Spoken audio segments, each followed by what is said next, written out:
From His Excellency High Commissioner of New Zealand in Canada, Mr. Daniel Melsa, Son Excellence, et au commissaire de la Nouvelle ZEélande au Canada, Mr. Daniel Melsa. Assalamu alaikum. Peace be upon you and peace be upon all of us. Thank you very much for organising this event today. It's incredibly humbling. I'd like to start just apologising. I will only be speaking in English. The words are hard enough to find right now. So I'll stick to English. I should also apologise. I may get emotional. We're still grieving as a country. But I would first like to greet our dignitaries here, the members of Parliament, from the federal level, provincial level, local government officials, but in particular to all of you who are gathered here to show solidarity and support in New Zealand's darkest time. Tēnā koutou katoa. I'll just we'll make some reflections on what's happening in New Zealand at this difficult time. Friday the March 15th was a day which will change my country. A coward attempted to terrorise us and tear us apart. Our Muslim brothers and sisters were attacked in a callous and cowardly act of terrorism, an horrific and unprecedented attack on 2 mosques in Christchurch. 50 people were murdered. 50 more are wounded. Many of these are still in hospital.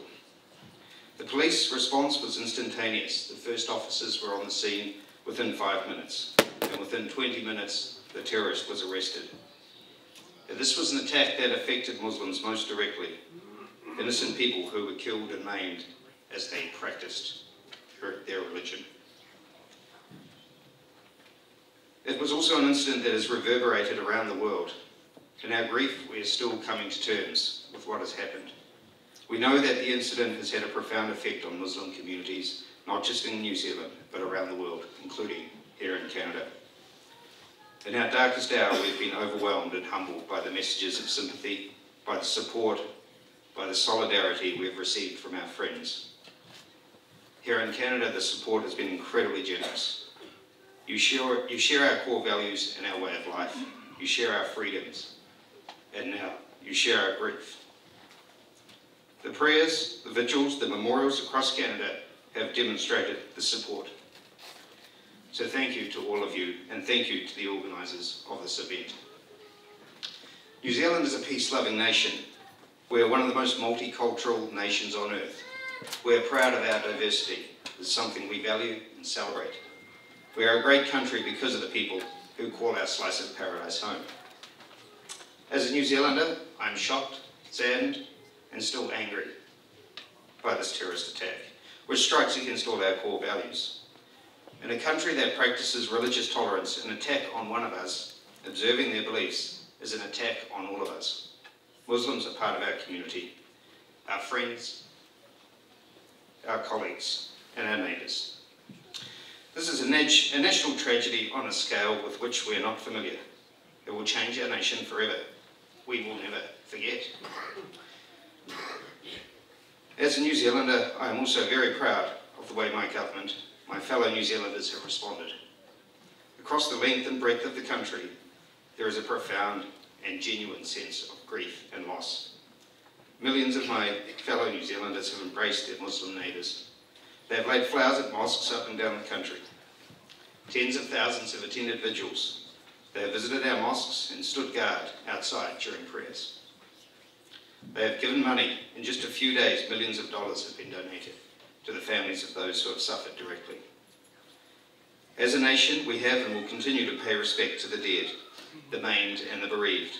We are unified in mourning with their families. When our Parliament convened earlier this week to mourn, it opened for the first time with an Islamic prayer in the presence of several imams and representatives of many other faiths. Yesterday, the entire country stopped for a call to prayer, broadcast on radio and TV stations, followed by 2 minutes of silence. Moving forward, the government is providing every support to the living victims of this despicable attack. We will look after them. Ensuring Muslim communities in New Zealand feel safe and secure is our top priority. Police are standing guard outside all mosques to ensure people can pray in peace, and there is an elevated police presence across the country. In less than 1 week after the attack, we introduced new strict gun control measures. The weapons used in the terrorist attack are now banned in New Zealand.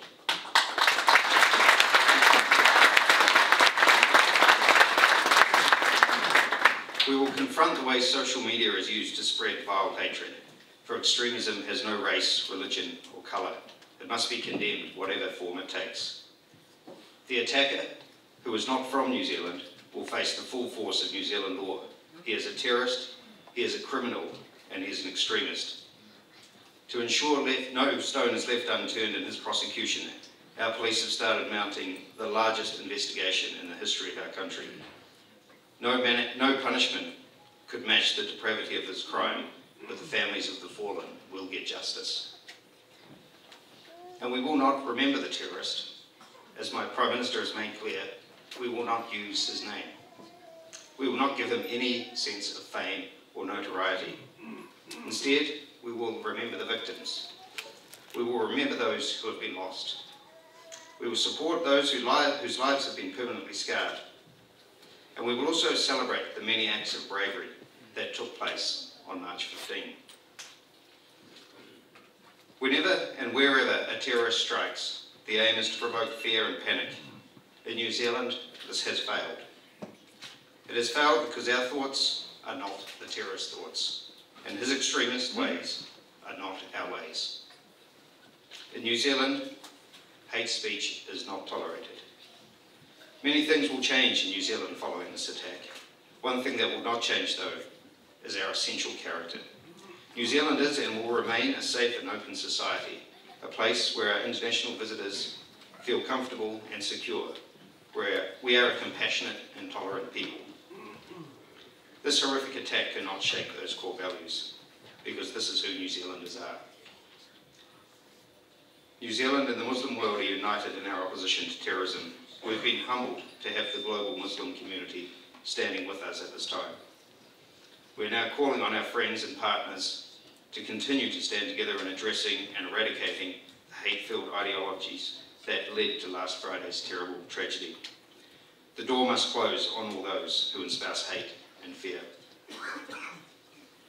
So again, I thank you for your love, for your prayers, and for your support. Shukran. Assalamu alaikum.